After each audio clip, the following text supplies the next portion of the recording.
ವಿದ್ಯಾರ್ಥಿಗಳೇ, ನಾನು ಚಂದ್ರಶೇಖರ್ ಬಸವನಾಡು ವಿಜಯಪುರದಿಂದ. ಇವತ್ತು ನಾವು PSI ಪರೀಕ್ಷೆಗೋಸ್ಕರ ಒಂದಿಷ್ಟು ಟಾಪಿಕ್ಗಳನ್ನು ನಾವು ನೋಡೋಣ. ಈಗಾಗಲೇ ನಾನು ಅನೇಕ ಟಾಪಿಕ್ಗಳನ್ನು ಕವರ್ ಮಾಡಿದ್ದೇನೆ. ಇವತ್ತು ಇನ್ನೊಂದಿಷ್ಟು ಟಾಪಿಕ್ಗಳನ್ನು ನಾವು ಇಲ್ಲಿ ನೋಡೋಣ. ಒಂದನೇದು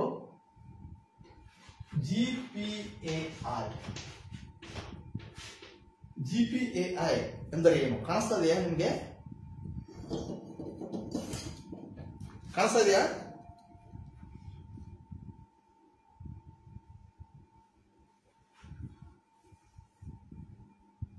ನಿಮಗೆ ಕಾಣಿಸ್ತಾ ಇದೆಯಲ್ಲ?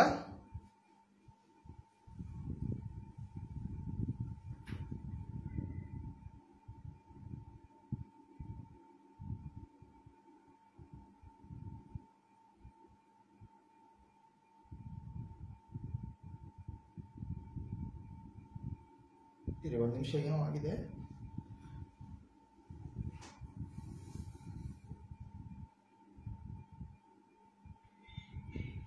ಓಕೆ,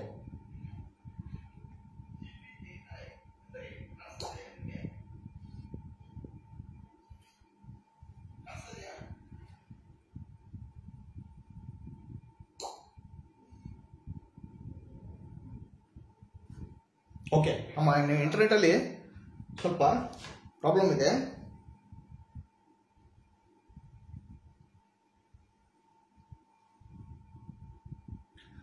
ಓಕೆ,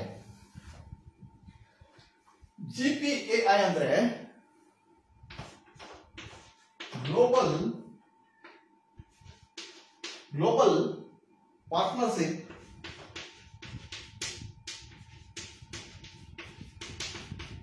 ಪಾರ್ಟ್ನರ್ಶಿಪ್ ಇಂಥ ಪ್ರಶ್ನೆಗಳು ಬರ್ತಿರ್ತವೆ. Global partnership on artificial intelligence global partnership on GPAI intelligence.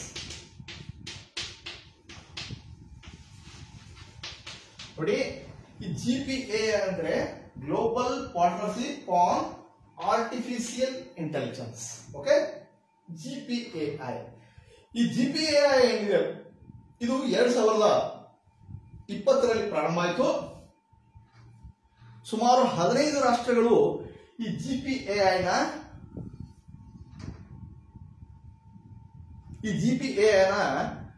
Members ಇದ್ದಾರೆ. 15 ರಾಷ್ಟ್ರಗಳು. ಅದರಲ್ಲಿ ನಮ್ಮ ಭಾರತ, ಇಂಡಿಯಾ ಸಹಿತ ಒಂದು ಫೌಂಡರ್ ಮೆಂಬರ್ ಅಂದ್ರೆ ಸ್ಟಾರ್ಟಿಂಗ್ ಇಂದ ಇರತಕ್ಕಂತ ಮೆಂಬರು ನಮ್ಮ ಭಾರತವು ಸಹಿತ ಇದೆ. ಇದರಲ್ಲಿ ಇದರ ಹೆಡ್ ಕ್ವಾರ್ಟರ್ ಪ್ಯಾರಿಸ್, ಫ್ರಾನ್ಸ್ ಅಲ್ಲಿದೆ. ಹೆಡ್ ಕ್ವಾರ್ಟರ್ ಎಲ್ಲಿದೆ? ಪ್ಯಾರಿಸ್, ಫ್ರಾನ್ಸ್ ಅಲ್ಲಿ ಇದರ ಹೆಡ್ ಕ್ವಾರ್ಟರ್. GPAI ನ ಹೆಡ್ ಕ್ವಾರ್ಟರ್ ಫ್ರಾನ್ಸ್ ಅಲ್ಲಿ ಇದೆ. GPAI ಅಂದ್ರೇನು? ಜಾಗತಿಕ ಕೃತಕ ಬುದ್ಧಿಮತ್ತೆಯ ಜಾಗತಿಕ ಸಹಭಾಗಿತ್ವ. ನೋಡಿ, ಈ ಕೃತಕ ಬುದ್ಧಿಮತ್ತೆ ಏನಿದೆಯಲ್ಲ, ಇದನ್ನ 4ನೆಯ ಕೈಗಾರಿಕಾ ಕ್ರಾಂತಿ ಅಂತ ಕರೀತಾರೆ. 4th industrial revolution. ಯಾವ್ದನ್ನ? ಆರ್ಟಿಫಿಷಿಯಲ್ ಇಂಟೆಲಿಜೆನ್ಸ್ ಏನಿದೆಯಲ್ಲ, it is called as the 4th industrial revolution. ಈ ಒಂದು global partnership on artificial intelligence ಅಂದ್ರೇನು? ಈ ಒಂದು ಆರ್ಟಿಫಿಷಿಯಲ್ ಇಂಟೆಲಿಜೆನ್ಸ್ ಅನ್ನ ಹೆಚ್ಚೆಚ್ಚು ಬೆಳೆಸುವುದು ಇದರ ಒಂದು ಉದ್ದೇಶ ಆಗಿದೆ. ಇದರ ಹೆಡ್ ಕ್ವಾರ್ಟರ್ ಇರೋದು ಪ್ಯಾರಿಸ್, ಫ್ರಾನ್ಸ್ ಅಲ್ಲಿ. ಸೊ GPAI ಗೊತ್ತಾಯ್ತಾ ನಿಮ್ಗೆ? Global partnership on artificial intelligence. So Bharat ಇದರ ಫೌಂಡಿಂಗ್ ಮೆಂಬರ್ ಇದೆ. ಅಮೆರಿಕ ಇದೆ ಇದರಲ್ಲಿ, ಆಮೇಲೆ ಫ್ರಾನ್ಸ್ ಇದೆ, UK ಇದೆ, ಜರ್ಮನಿ ಇದೆ, ಮೆಕ್ಸಿಕೋ ಇದೆ, ಚೈನಾ ಇದರಲ್ಲಿಲ್ಲ. ಗೊತ್ತಾಯ್ತಾ? ಸೊ ಇದು GPAI ಬಗ್ಗೆ ನಾನು ಹೇಳಿದೆ. ಓಕೆ, GPAI ಬಗ್ಗೆ ಗೊತ್ತಾಯ್ತಾ ತಮ್ಗೆ? ಓಕೆ, ಮುಂದಿನ ಟಾಪಿಕ್ ನೋಡೋಣ.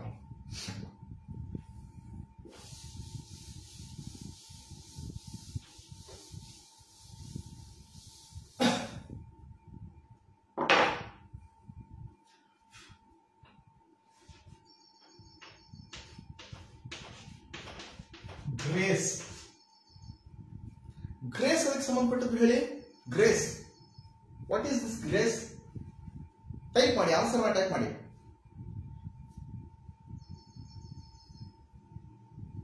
ಈ ಗ್ರೇಸ್ ಸಂಬಂಧಪಟ್ಟಿದ್ದಂದ್ರೆ ಗ್ರೀನ್ ಗ್ರೇಸ್ ಬಗ್ಗೆ ಹೇಳ್ತಾ ಇದ್ದೀನಿ. Green alliance alliance on conservation of Eastern Ghats.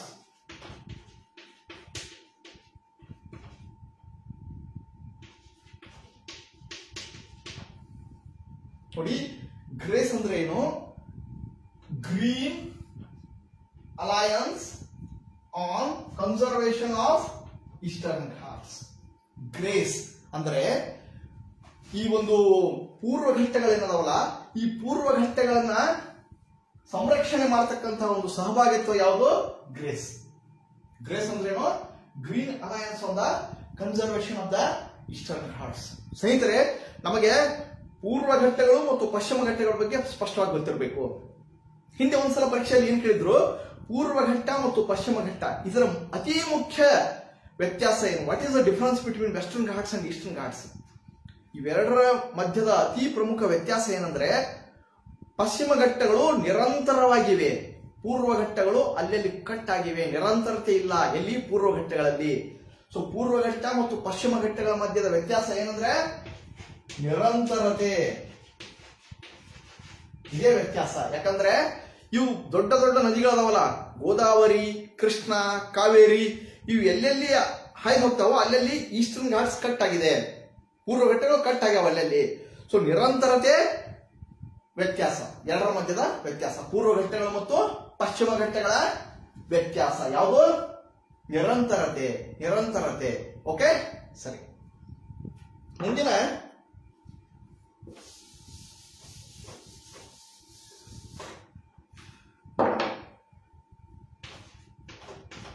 GTAM, ಇದು ತುಂಬಾ ನೆನಪಿಡ್ಬೇಕು ನೀವು. GTAM, what is GTAM? Type ಮಾಡಿ ನೋಡೋಣ. What is GTAM? ಕಾಣಿಸ್ತಾ ಇದೆಯಲ್ಲ?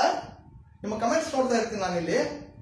I want to see your comments here. What is GTAM? Comment ಮಾಡಿ.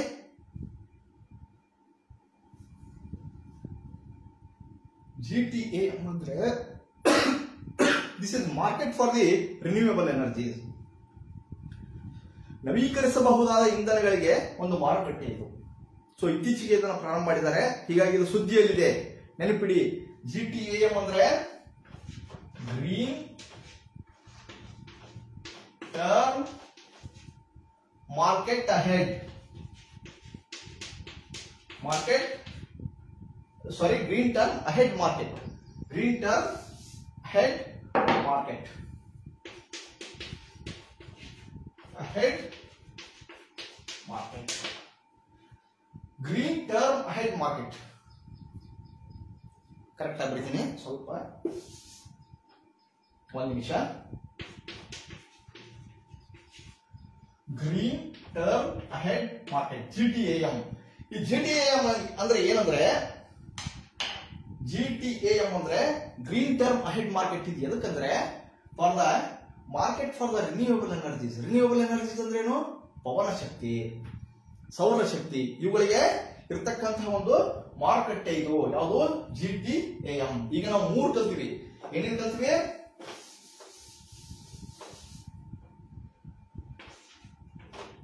ಜಿಪಾಯ್ ಕಲ್ತೀವಿ,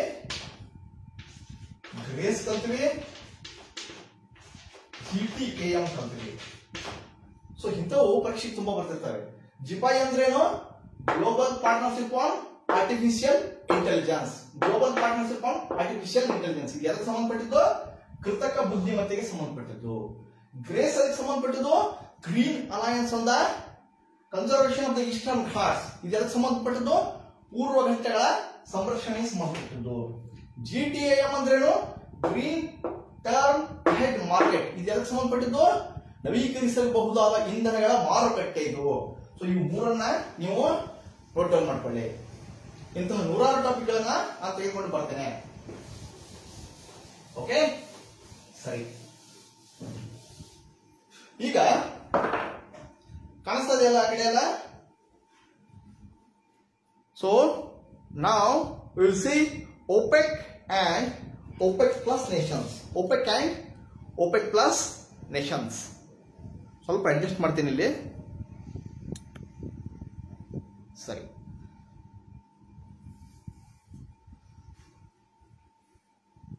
ನೀವು ಆನ್ಸರ್ ನ ಕಮೆಂಟ್ ಮಾಡಬೇಕು, ತಾವು ಸಹಿತ ಇದರಲ್ಲಿ ಪಾಲ್ಗೊಳ್ಳಿ. OPEC nations, OPEC plus nations,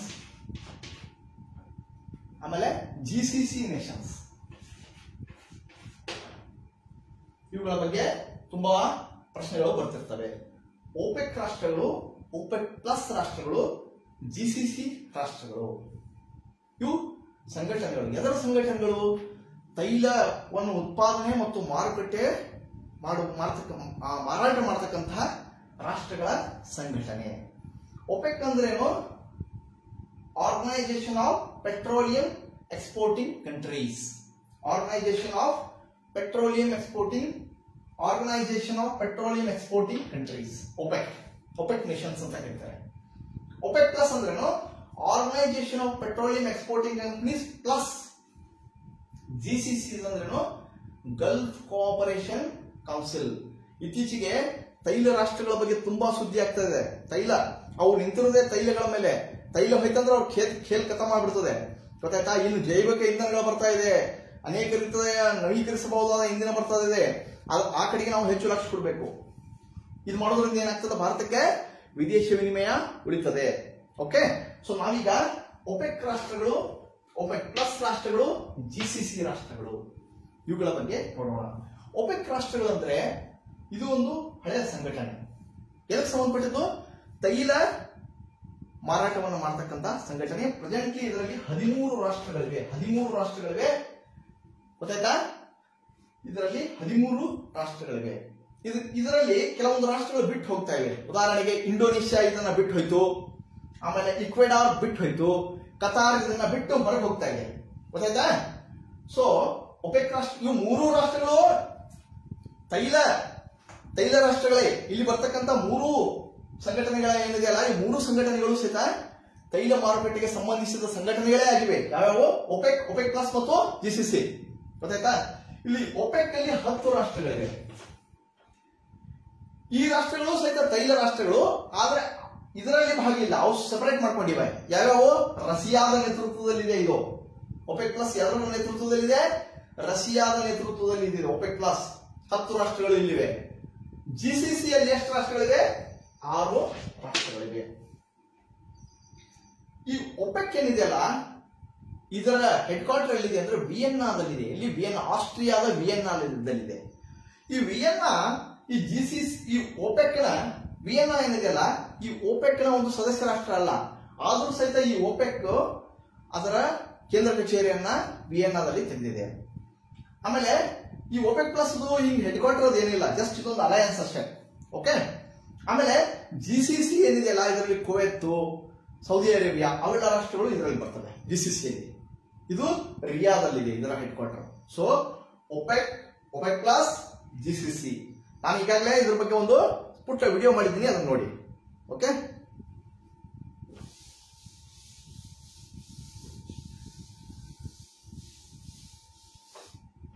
ಮುಂದಿನ ಸಂವಿಧಾನದ ಇತ್ತೀಚಿನ ತಿದ್ದುಪಡಿಗಳು.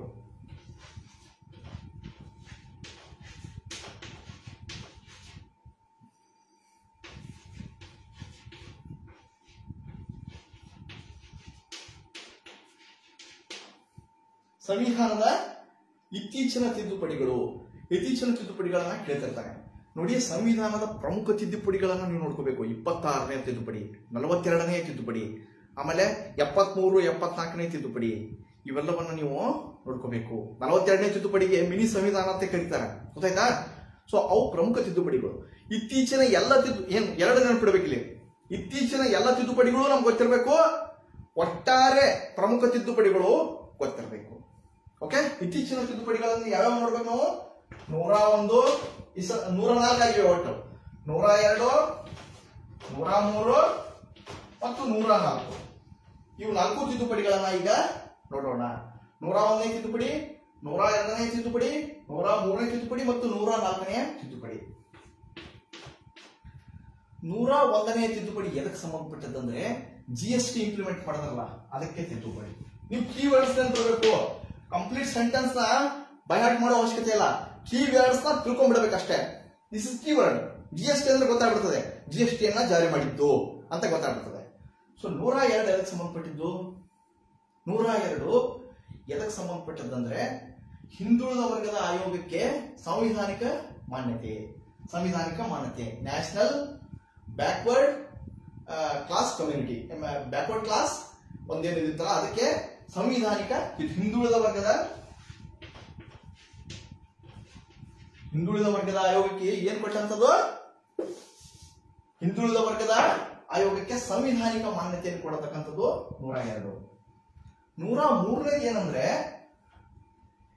ಆರ್ಥಿಕವಾಗಿ ಹಿಂದುಳಿದವರು, ಎಕನಾಮಿಕಲಿ ವೀಕರ್ ಸೆಕ್ಷನ್ಗೆ 10% ರಿಸರ್ವೇಶನ್ ಕೊಡ್ತಕ್ಕಂಥದ್ದು 103ನೇ ತಿದ್ದುಪಡಿ. ಈ 104ನೇ ತಿದ್ದುಪಡಿ ಏನಿದೆಯಲ್ಲ ಇದರಲ್ಲಿ 2 ಭಾಗ ಇದೆ, ಸರಿಯಾಗಿ ಕೇಳಿಸ್ಕೊಳ್ಳಿ. 104ನೇ ತಿದ್ದುಪಡಿಯಲ್ಲಿ 2 ಭಾಗ ಇದೆ. 1ನೇ ಭಾಗದಲ್ಲಿ ತಿಳ್ಕೊಳ್ಳಿ, ನಾನು 104ನೇ ತಿದ್ದುಪಡಿ ಏನು ಹೇಳ್ತಾ ಇದ್ದೀನಿ. 104ನೇ ತಿದ್ದುಪಡಿಯಲ್ಲಿ 2 ಭಾಗ ಇದೆ. 1ನೇ ಭಾಗದಲ್ಲಿ ಪರಿಶಿಷ್ಟ ಜಾತಿ ಮತ್ತು ಪರಿಶಿಷ್ಟ ಪಂಗಡದವರಿಗೆ ಲೋಕಸಭೆ ಮತ್ತು ವಿಧಾನಸಭೆಯಲ್ಲಿ ಇರತಕ್ಕಂತಹ ಮೀಸಲು ಸ್ಥಾನಗಳನ್ನ ಮುಂದುವರಿಸುವುದು. ಆಮೇಲೆ ಆಂಗ್ಲೋ ಇಂಡಿಯನ್ರಿಗೆ ಇರತಕ್ಕಂತಹ ವಿಧಾನಸಭೆ ಮತ್ತು ಲೋಕಸಭೆಯಲ್ಲಿ ಇರತಕ್ಕಂತಹ ಸ್ಥಾನಗಳನ್ನ ರದ್ದುಪಡಿಸುವುದು. ನೋಡಿ, 2 ಇದೆ. ಒಂದು ಮುಂದುವರಿಸುವುದು ಇದರಲ್ಲಿದೆ, ರದ್ದುಪಡಿಸುವುದು ಸ್ಥಗಿತಗೊಳಿಸುವುದು ಸಹಿತ ಇದರಲ್ಲಿದೆ. ಏನೇನೋ 2 ಇದೆ. 104ನೇ ತಿದ್ದುಪಡಿ ಹೇಳ್ತಾ ಇದ್ದೀನಿ. 104ನೇ ತಿದ್ದುಪಡಿಯಲ್ಲಿ 2 ಭಾಗ ಇದೆ. 1ನೇ ಭಾಗದಲ್ಲಿ ಏನಿದೆ ಅಂದ್ರೆ ಪರಿಶಿಷ್ಟ ಜಾತಿ ಮತ್ತು ಪಂಗಡದವರಿಗೆ ವಿಧಾನಸಭೆ ಮತ್ತು ಲೋಕಸಭೆಯಲ್ಲಿ ಇರತಕ್ಕಂತಹ ಸ್ಥಾನಗಳ ಮೀಸಲಾತಿಯನ್ನ ಮುಂದುವರಿಸುವುದು 1ನೇ ಭಾಗ. 2ನೇ ಭಾಗ ಆಂಗ್ಲೋ ಇಂಡಿಯನ್ದವರಿಗೆ ಇರತಕ್ಕಂತಹ ಸ್ಥಾನಗಳನ್ನ ಸ್ಥಗಿತಗೊಳಿಸುವುದು. ಇದು 104ನೇ ತಿದ್ದುಪಡಿ. ಗೊತ್ತಾಯ್ತಾ? ಸೊ 101 ಇತ್ತೀಚಿನ ತಿದ್ದುಪಡಿಗಳನ್ನ ನೀವು ಸ್ಪಷ್ಟವಾಗಿ ತಿಳ್ಕೋಬೇಕು. 101, 102, 103, 104 ಗೊತ್ತಾಯ್ತಾ? ಸೊ ಈ 4 ತಿದ್ದುಪಡಿಗಳನ್ನ ನೀವು ಸ್ಪಷ್ಟವಾಗಿ ತಿಳಿದುಕೊಳ್ಬೇಕು. ಓಕೆ, ಸರಿ. ಸಂವಿಧಾನದ ಇತ್ತೀಚಿನ ತಿದ್ದುಪಡಿಗಳು ಇವು.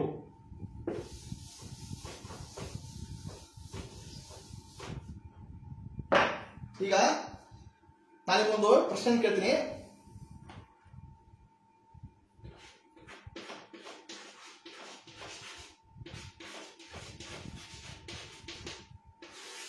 ಐರನ್ ಡೋಮ್ ಕಾಣಿಸ್ತದೆ ಇಲ್ಲ ನಿಮ್ಗೆಲ್ಲರಿಗೆ? ಆತ್ಮೀಯ ವಿದ್ಯಾರ್ಥಿಗಳೇ, ಈ ಐರನ್ ಡೋಮ್ ಏನಿದೆಯಲ್ಲ ಇದು, ಒಂದು ನಿಮಿಷ. ಐರನ್ ಡೋಮ್ ಇದು ಯಾವ ದೇಶದ ಒಂದು ಏರ್ ಡಿಫೆನ್ಸ್ ಸಿಸ್ಟಮ್ ಆಗಿದೆ? ಐರನ್ ಡೋಮ್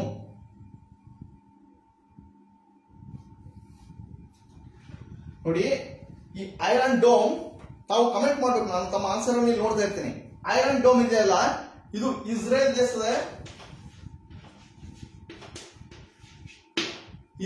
ದೇಶದ ಕ್ಷಿಪಣಿ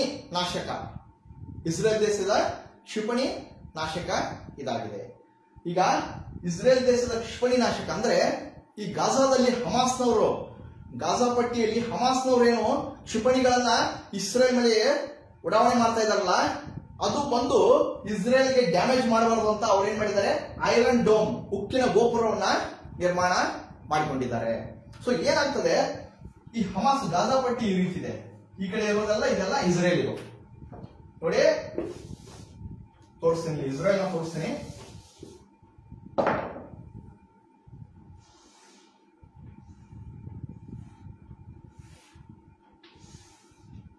ಇದು ಇಸ್ರೇಲ್ ಅಕ್ಷ ಇದು. ಓಕೆ, ಸೊ ಗಾಜಾ ಪಟ್ಟಿ ಇಲ್ಲಿದೆ. ಇದು ಗಾಜಾ ಪಟ್ಟಿ. ಒಂದು ನಿಮಿಷ. ಇದು ಗಾಜಾ ಪಟ್ಟಿ, ಇದು ವೆಸ್ಟ್ ಬ್ಯಾಂಕ್. ಇದು ಗಾಜಾ ಪಟ್ಟಿ, ಇದು ವೆಸ್ಟ್ ಬ್ಯಾಂಕ್. ನಾನು ಇಸ್ರೇಲ್ ನ ಹೇಳ್ತಾ ಇದ್ದೀನಿ. ಸೊ ಈ ಗಾಜಾ ಪಟ್ಟಿ ಮತ್ತು ವೆಸ್ಟ್ ಬ್ಯಾಂಕ್ ಇದು ಪ್ಯಾಲೆಸ್ಟೈನ್. ಈ ಗಾಜಾ ಪಟ್ಟಿ ಮತ್ತು ವೆಸ್ಟ್ ಬ್ಯಾಂಕ್ ಇವು ಪ್ಯಾಲೆಸ್ಟೈನ್, ಇದು ಉಳಿದದ್ದು ಇಸ್ರೇಲ್. ಗೊತ್ತಾಯ್ತಾ? ಆಮೇಲೆ ಇಸ್ರೇಲ್ ಮಾಡಿದೆ ಸಿರಿಯಾದ ಗೋಲನ್ ಹೈಟ್ಸ್ ಅಂತ. ಇಲ್ಲಿ ಸಿರಿಯಾದ ಗೋಲನ್ ಹೈಟ್ಸ್ ಏನಿದೆಯಲ್ಲ ಅದನ್ನು ಸಹಿತ ಇಸ್ರೇಲ್ ವಶಪಡಿಸಿಕೊಂಡಿದೆ. ಆ ಗೋಲನ್ ಹೈಟ್ಸ್ ಕೆಳಗಡೆ ಏನಿದೆ, ಗೆಲಿಲಿ ಸಮುದ್ರ ಇದೆ. ಒಂದು ಗೆಲಿಲಿ ಸಮುದ್ರ ಇದೆ. ಈ ಗೆಲಿಲಿ ಸಮುದ್ರಕ್ಕೆ ಜೋರ್ಡನ್ ನದಿ ಬಂದು ಸೇರ್ತದೆ, ಮತ್ತೆ ಹೀಗೆ ಜೋರ್ಡನ್ ನದಿ ಇಲ್ಲಿ ಹೋಗ್ತದೆ. ಮುಂದೆ ಇದು ಮೃತ ಸಮುದ್ರ ಇದೆ, ಇಲ್ಲಿ ಮೃತ ಸಮುದ್ರ ಬರ್ತದೆ. ನೋಡಿ ಇಲ್ಲಿ ನಾನು ಇಸ್ರೇಲ್ ಬಗ್ಗೆ ಹೇಳ್ತಾ ಇದ್ದೀನಿ. ಈಗ ಈ ಹಮಾಸ್ನಿಂದ ಕ್ಷಿಪಣಿಗಳನ್ನು ಉಡಾವಣೆ ಮಾಡಿದ್ರೆ ಈ ಇಸ್ರೇಲ್ ನ ಐರನ್ ಡೋಮ್ ಏನ್ ಮಾಡ್ತದೆ, ಐರನ್ ಡೋಮ್ ಒಂದು ಈ ರೀತಿ, ಇದು ಹಮಾಸ್ನಿಂದ ಒಂದು ಕ್ಷಿಪಣಿಯನ್ನ ಈ ರೀತಿ ಉಡಾವಣೆ ಮಾಡಿದಾಗ ಹಿಂಗ್ ಬಂತಲ್ಲ, ಒಂದು ಕ್ಷಣದಲ್ಲಿ ಇದೇನ್ ಮಾಡ್ತದ, ಇಸ್ರೇಲ್ ನ ಐರನ್ ಡೋಮ್ ವ್ಯವಸ್ಥೆ ಏನ್ ಮಾಡ್ತದ, ಅದಕ್ಕೆ ವಿರುದ್ಧವಾದ ಇನ್ನೊಂದು ಕ್ಷಿಪಣಿ ಬಂದ್ಬಿಡ್ತದೆ. ಇಲ್ಲಿ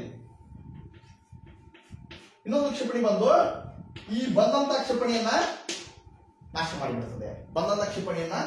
ಮಾಡಿಬಿಡ್ತದೆ. ಸೊ ಐರನ್ ಡೋಮ್ ಅನ್ನೋದೇನೋ ಇಸ್ರೇಲ್ ನ ಕ್ಷಿಪಣಿ ನಾಶಕ ವ್ಯವಸ್ಥೆ, ಕ್ಷಿಪಣಿಯಿಂದ ರಕ್ಷಿಸಿಕೊಳ್ಳತಕ್ಕಂತ ವ್ಯವಸ್ಥೆ ಐರನ್ ಡೋಮ್. ಇದು ಬಾರಿ high level technology. Okay, so ಗೊತ್ತಾಯ್ತು ನನಗೆ. ಸೊ ತಾವು ಕಂಪ್ಲೀಟ್ ಇದು ಇಸ್ರೇಲ್ ಬಗ್ಗೆ ತಿಳ್ಕೊಳ್ಳಿ. ಹಿಂದಿನ ಬಾರಿ ನಾನು ಸಿರಿಯಾ ಬಗ್ಗೆ ಹೇಳಿದ್ದೆ. ಸಿರಿಯಾದ ವೈಟ್ ಹೆಲ್ಮೆಟ್ಸ್ ಅಂದ್ರೆ ಏನು ನಾನು ಆನ್ಲೈನ್ ಕ್ಲಾಸ್ ಅಲ್ಲಿ ಹೇಳಿದ್ದೆ, ನೇರ ತರಗತಿಯಲ್ಲೂ ಹೇಳಿದ್ದೆ. ಅದ್ರ ಬಗ್ಗೆ KS ಅಲ್ಲಿ ಪ್ರಶ್ನೆ ಕೇಳಿದ್ರು. ಸೊ ತಾವು ಈ ಒಂದು ಇಸ್ರೇಲ್ ನ ಮ್ಯಾಪ್ ಅನ್ನು ಸರಿಯಾಗಿ ತಿಳ್ಕೊಳ್ಳಿ. ಇಲ್ಲಿ ಏನ್ ಬರ್ತದೆ, ಈಜಿಪ್ಟ್ ಬರ್ತದೆ, ಜೋರ್ಡಾನ್ ಬರ್ತದೆ, ಲೆಬನಾನ್ ಬರ್ತದೆ, ಇಲ್ಲಿ ಲೆಬನಾನ್ ಬರ್ತದೆ, ಇಲ್ಲಿ ಸಿರಿಯಾ ಬರ್ತದೆ, ಈ ಕಡೆ ಮೆಡಿಟೇರಿಯನ್ ಸಿ ಬರ್ತದೆ, ಇದು ಗೋಲನ್ ಹೈಟ್ಸ್, ಇದು ಗೆಲಿಲಿ ಸಿ, ಇದು ಮೃತ ಸಮುದ್ರ. ಇದೆಲ್ಲವನ್ನ ಇಸ್ರೇಲ್ ನ ಸಂಪೂರ್ಣ ಜಾಗ್ರಫಿಯನ್ನು ತಿಳ್ಕೊಳ್ಳಿ. ಇಸ್ರೇಲ್ ನ ಜಾಗ್ರಫಿ ತಿಳ್ಕೊಳ್ಳಿ, ಇತಿಹಾಸ ತಿಳ್ಕೊಳ್ಳಿ, ಆಮೇಲೆ ಕರೆಂಟ್ ಅಫೇರ್ಸ್ ತಿಳ್ಕೊಳ್ಳಿ. ಯಾಕಂದ್ರೆ ಪರೀಕ್ಷೆಗೆ ಇದು ತುಂಬಾ ಮಹತ್ವದ್ದು. ಗೊತ್ತಾಯ್ತಾ? ಐರನ್ ಡೋಮ್ ವ್ಯವಸ್ಥೆ ಅಂದ್ರೆ ಏನಿದು? It is an air defence system. ಗೊತ್ತಾಯ್ತಾ? ಸರಿ. ಸೊ ಈಗ ಈ ವೆಸ್ಟ್ ಬ್ಯಾಂಕ್ ನ PLO ಅವರು ಆಳ್ತಾ ಇದ್ದಾರೆ, ಅಂದ್ರೆ ಪ್ಯಾಲೆಸ್ಟೀನಿಯನ್ ಲಿಬರೇಷನ್ ಆರ್ಗನೈಸೇಷನ್. ಅದೇ ಈ ಗಾಜಾ ಪಟ್ಟಿಯನ್ನ ಹಮಾಸ್ ಅವರು ಆಳ್ತಾ ಇದ್ದಾರೆ. ಸೊ ಇವೆರಡು ಪ್ಯಾಲೆಸ್ಟೀನೆ 2007ರಲ್ಲಿ ಇವರಿಬ್ರು ಸಪರೇಟ್ ಆಗಿ ಆಳ್ತಾ ಇದ್ದಾರೆ ಇವರು. ಸೊ ಈಗ ಕ್ಷಿಪಣಿಗಳು ಇಲ್ಲಿಂದ ಬರ್ತಾ ಇವೆ, ವೆಸ್ಟ್ ಬ್ಯಾಂಕ್ ನಿಂದ ಬರ್ತಾ ಇಲ್ಲ. ಗೊತ್ತಾಯ್ತಲ್ಲ? ಸರಿ.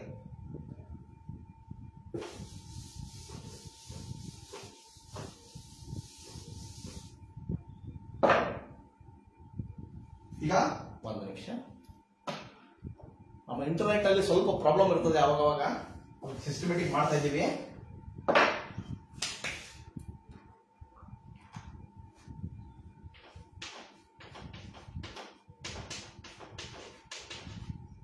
ಹೃದಯ ಯೋಜನಾ ಮತ್ತು ಪ್ರಸಾದ್ ಯೋಜನಾ.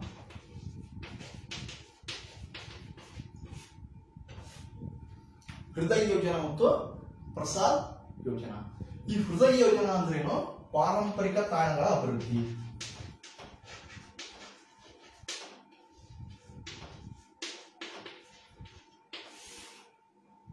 ಹೃದಯ ಯೋಜನೆ ಅದಕ್ಕೆ ಸಂಬಂಧಪಟ್ಟದ್ದು ಇವೆರಡು ಕೇಂದ್ರ ಸರ್ಕಾರದ ಯೋಜನೆಗಳೇ.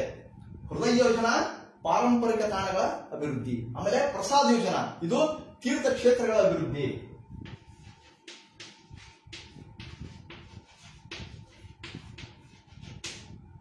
ನೋಡಿ, ಹೃದಯ ಯೋಜನಾ ಮತ್ತು ಪ್ರಸಾದ್ ಯೋಜನಾ. ಹೃದಯ ಯೋಜನಾ ಪಾರಂಪರಿಕ ತಾಣಗಳ ಅಭಿವೃದ್ಧಿ. ಕೆಲವೊಂದು ಪಾರಂಪರಿಕ ತಾಣಗಳು ಸಹಿತ ತೀರ್ಥ ಕ್ಷೇತ್ರಗಳಾಗಿರ್ಬೋದು. ಹೀಗಾಗಿ ಕೆಲವೊಂದು ಇಲ್ಲಿನ ಲಿಸ್ಟ್, ಎರಡು ಲಿಸ್ಟ್ ಅನ್ನು ಒಂದ್ಸಲ ನೋಡ್ಬೇಕು ನೀವು. ಆಮೇಲೆ ಇದು ಯಾವ ಒಂದು ಸಚಿವಾಲಯ, ಯಾವ ಇಲಾಖೆ ಮಾಡ್ತಾ ಇದೆ ಅಂದ್ರೆ ಕೇಂದ್ರ ವಸತಿ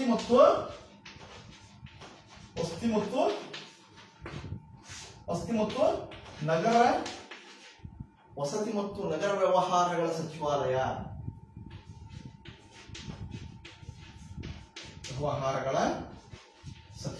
ಮಿನಿಸ್ಟ್ರಿ ಆಫ್, ಇದು ವಸತಿ ಮತ್ತು ನಗರ ವ್ಯವಹಾರಗಳ ಸಚಿವಾಲಯ ಹೃದಯ ಯೋಜನೆಯನ್ನ ಮಾಡ್ತಾ ಇದೆ. ಪ್ರಸಾದ್ ಯೋಜನೆಯನ್ನು ಯಾರು ಮಾಡ್ತಾ ಇದ್ದಾರೆ ಅಂದ್ರೆ ಪ್ರವಾಸೋದ್ಯಮ ಸಚಿವಾಲಯ.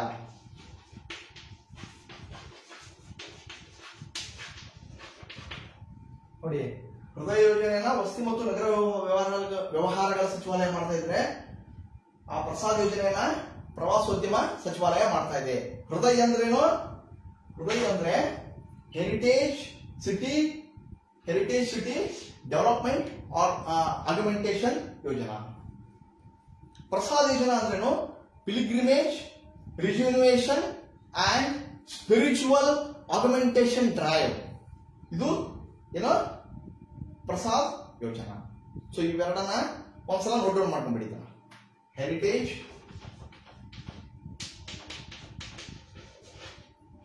City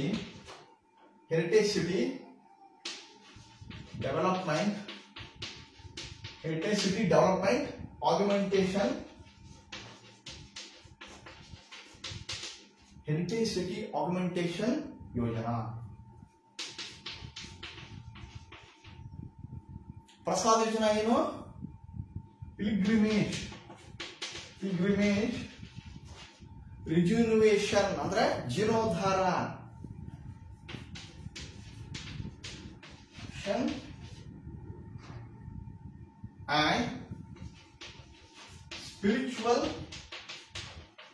spiritual augmentation drive.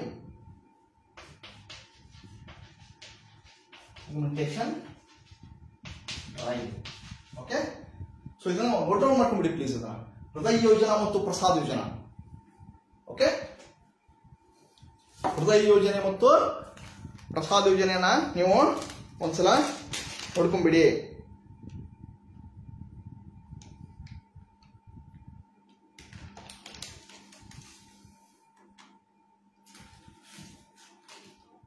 ಹೃದಯ ಯೋಜನೆ, ಒಂದು ನಿಮಿಷ ಅಡ್ಜಸ್ಟ್ ಮಾಡ್ತೀನಿ ಅದನ್ನ.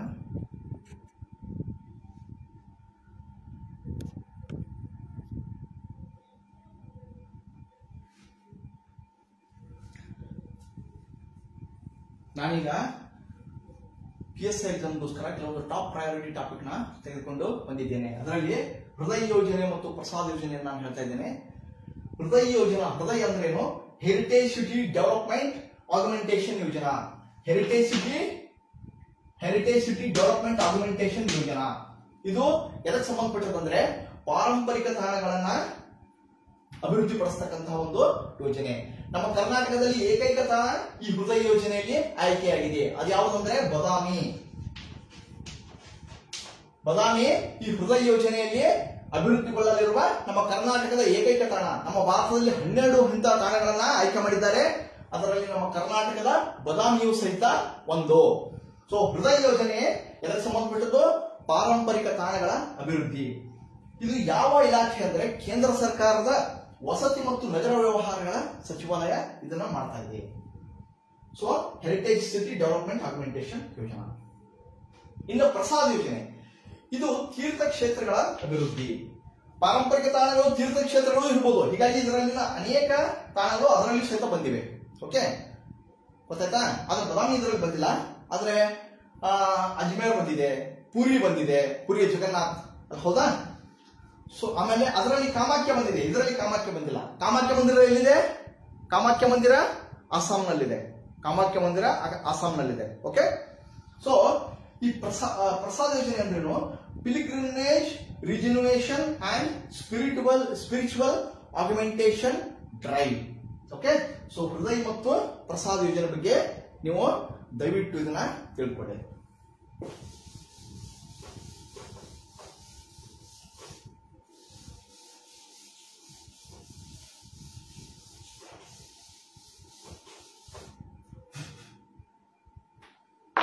ಮುಂದಿದ್ದು ಪ್ರೋಟೋಕಾಲ್ ಮತ್ತು ಕನ್ವೆನ್ಷನ್ಗಳು.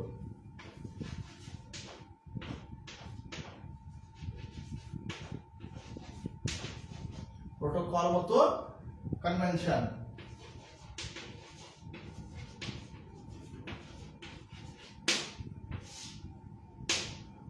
ಕೆಲವೊಂದು ಪ್ರೋಟೋಕಾಲ್ಗಳು, ಕನ್ವೆನ್ಷನ್ಗಳು, ಅಗ್ರಿಮೆಂಟ್ಗಳು, ಡಿಕ್ಲರೇಷನ್ಗಳನ್ನ PSI ಪರೀಕ್ಷೆಯಲ್ಲಿ ತುಂಬಾ ಕೇಳ್ತಾರೆ. ಓಕೆ, ಕೆಲವೊಂದು ಅತಿ ಪ್ರಮುಖ ಪ್ರೋಟೋಕಾಲ್ಗಳನ್ನ ನಾವು ಈಗ ಡಿಸ್ಕಸ್ ಮಾಡೋಣ. ದಯವಿಟ್ಟು ಇವುಗಳನ್ನ ನೋಟ್ ಡೌನ್ ಮಾಡ್ಕೊಳ್ಳಿ. Okay, Budapest convention. Budapest convention ಎದಕ್ಕೆ ಸಂಬಂಧಪಟ್ಟದ್ದು? ಸೈಬರ್ ಕ್ರೈಮ್ಗಳನ್ನ ತಡೆಗಟ್ಟುವುದು. Budapest convention.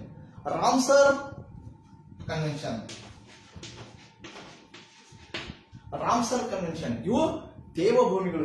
ಇವಕ್ಕ ಕೀವರ್ಡ್ ಬರೆದು ಬಿಡ್ತೀನಿ ನಾನು. ಸೈಬರ್ ಕ್ರೈಮ್ ಅಷ್ಟೇ ಕೀವರ್ಡ್ ಬಗ್ಗೆ ಸೈಬರ್ ಕ್ರೈಮ್ ತಡೆಗಟ್ಟುವುದು ಅಂತ. ಓಕೆ, ರಾಮ್ಸರ್ ತಾಣಗಳು ಇದಕ್ಕೆ ಸಂಬಂಧಪಟ್ಟಿದ್ದು ತೇವ ಭೂಮಿಗಳನ್ನ ಉಳಿಸ್ಕೊಳ್ತಕ್ಕಂಥದ್ದು. ತೇವ ವೆಟ್ಲ್ಯಾಂಡ್ಸ್.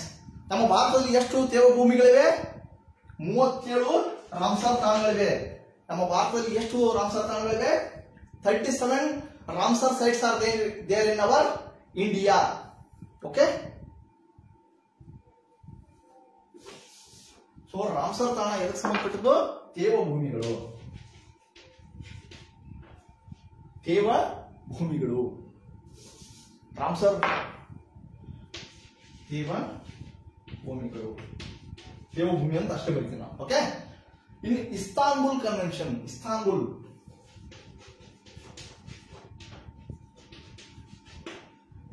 ಕನ್ವೆನ್ಷನ್ ಯಾಕೆ ಸಂಬಂಧಪಟ್ಟಿದ್ದಂದ್ರೆ ಮಹಿಳೆಯರ ಮೇಲಿನ ದೌರ್ಜನ್ಯವನ್ನು ತಡೆಗಟ್ಟುವುದು. ಮಹಿಳೆಯರ ಮೇಲಿನ ದೌರ್ಜನ್ಯವನ್ನು ತಡೆಗಟ್ಟುವುದು ಇಸ್ತಾನ್ಬುಲ್ ಕನ್ವೆನ್ಷನ್. ಇಸ್ತಾನ್ಬುಲ್ ಕನ್ವೆನ್ಷನ್ ಯಾಕೆ ಸಂಬಂಧಪಟ್ಟಿದ್ದು? ಮಹಿಳೆಯರ ಮೇಲಿನ ದೌರ್ಜನ್ಯವನ್ನ ತಡೆಗಟ್ಟುವುದು.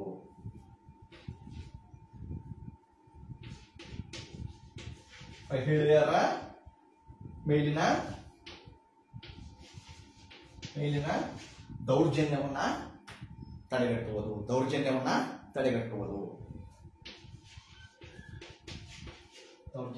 ತಡೆ ಅಷ್ಟೇ ಬರ್ತೀನಿ. Okay, next ಮುಂದಿದ್ದು. ಓಕೆ, ಇನ್ನೊಮ್ಮೆ ನೋಡ್ರಿ. ಬುಡಾಪೆಸ್ಟ್ ಕನ್ವೆನ್ಷನ್ ಸೈಬರ್ ಕ್ರೈಮ್ ನಿಯಂತ್ರಣ. ರಾಮ್ಸರ್ ತಾಣ ತೇವ ಭೂಮಿಗಳ ಸಂರಕ್ಷಣೆ. ಇಸ್ತಾನ್ಬುಲ್ ಕನ್ವೆನ್ಷನ್ ಮಹಿಳೆಯರ ಮೇಲಿನ ದೌರ್ಜನ್ಯವನ್ನ ತಡೆಗಟ್ಟುವುದು. ಸೊ ಇಂಥವು ಅನೇಕ ಇವೆ. ಇನ್ನೊಂದಿದೆ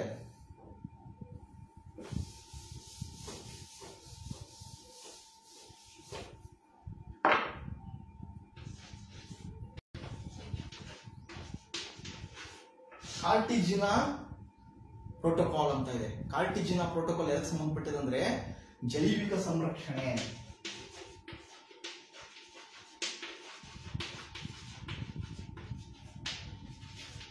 ಕಾರ್ಟಿಜಿನಾ ಪ್ರೋಟೋಕಾಲ್ ಎದಕ್ಕೆ ಸಂಬಂಧಪಟ್ಟಿದ್ದು? ಜೈವಿಕ ಸಂರಕ್ಷಣೆ. ಅಂದ್ರೆ ಇದು ಜೈವಿಕ ತಂತ್ರಜ್ಞಾನಕ್ಕೆ ಸಂಬಂಧಿಸಿದಂತಹ ಒಂದು ಪ್ರೋಟೋಕಾಲ್. ದಯವಿಟ್ಟು ಇದನ್ನ ನೆನಪಿಡಿ. ಕಾರ್ಟಿಜಿನಾ ಪ್ರೋಟೋಕಾಲ್ ದಯವಿಟ್ಟು ನೆನಪಿಡಿ. ಯಾಕಂದ್ರೆ this is related to the biotechnology. ಈಗ ಕೆಲವೊಂದು ಹೊಸ ತಳಿಗಳನ್ನು ಉತ್ಪಾದನೆ ಮಾಡ್ತಾ ಇದ್ದಾರೆ. ಅಲ್ಲಿ ಏನು ಸಮಸ್ಯೆ ಆಗಬಾರ್ದು. ಅಲ್ಲಿ ಏನಿರ್ಬೇಕು? ಸೇಫ್ಟಿ ಇರಬೇಕು. ಅದಕ್ಕೆ ಜೈವಿಕ ಸುರಕ್ಷತೆಗೆ ಇರತಕ್ಕಂತಹ ಒಂದು ಇದೇನು ಕಾರ್ಟಿಜಿನಾ ಪ್ರೋಟೋಕಾಲ್. ಇದನ್ನ ನೆನಪಿಟ್ಕೊಳ್ಳಿ. ತದನಂತರ ಮುಂದಿದ್ದು ಮಾಂಟ್ರಿಯಲ್ ಪ್ರೋಟೋಕಾಲ್. ಮಾಂಟ್ರಿಯಲ್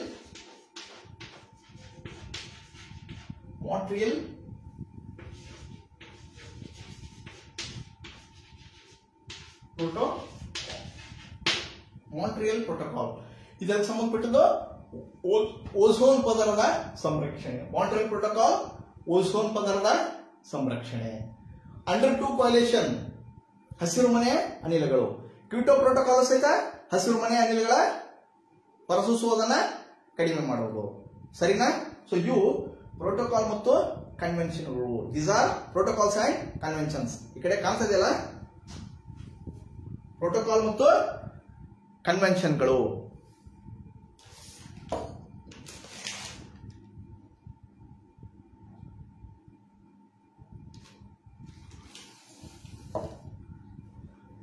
ಮಾಂಟ್ರಿಯಲ್ ನಾವು ಇವತ್ತು ಯಾವ್ಯಾವ ಕಲ್ತೀವಿ? ಯಾವ್ಯಾವ ಪ್ರೋಟೋಕಾಲ್ ಮತ್ತು ಒಂದು ನಿಮಿಷ ಇದನ್ನ ಅಡ್ಜಸ್ಟ್ ಮಾಡ್ತಾ ಇದ್ದೀನಿ.